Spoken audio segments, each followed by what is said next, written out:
Hi everyone, I'm Pastor Carl and welcome to the second episode of 3 Minutes with Jesus. Our verse for today is gagaling po sa Matthew chapter 14 verse 22 to 36. This is the story of Jesus when he walks on water. After Jesus fed that 5,000 men and people, inutusan niya yung kanyang mga disciples na pumunta sa kabilang ibaryo to cross the lake. And after that, nanalangin po si Jesus.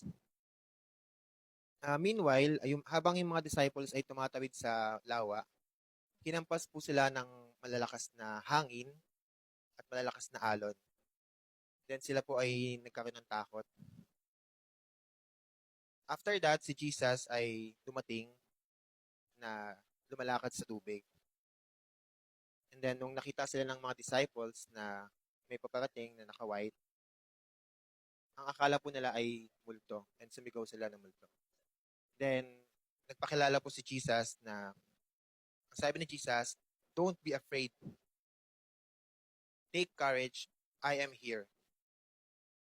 So nagpakita habang si Jesus po ay naglalakad sa tubig, nakita po ng mga disciples habang sila ay natatakot. Then Peter called him. Sabi niya, "Lord, if it's really you, tell me come to you walking on the water." Sabi po ni Jesus, "Yes, come." When Peter saw the strong wind and waves, nagkaroon po siya ng takot at pangamba. Kaya po siya ay lumubog. He was terrified and began to sink. Ngunit humingi siya ng tulong kay Lord. Sabi niya, "Lord, help me."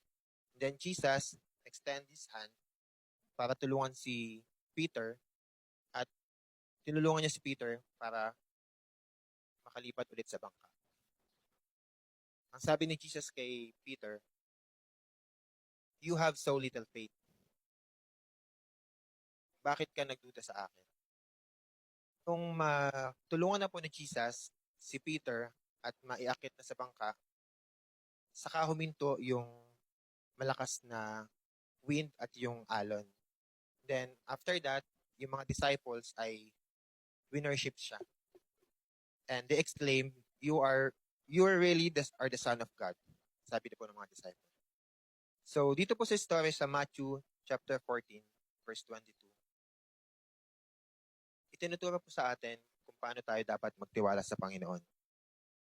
So, sa kabila ng mga bagyo, unos, mga alon ng buhay na ating pinagdadaanan,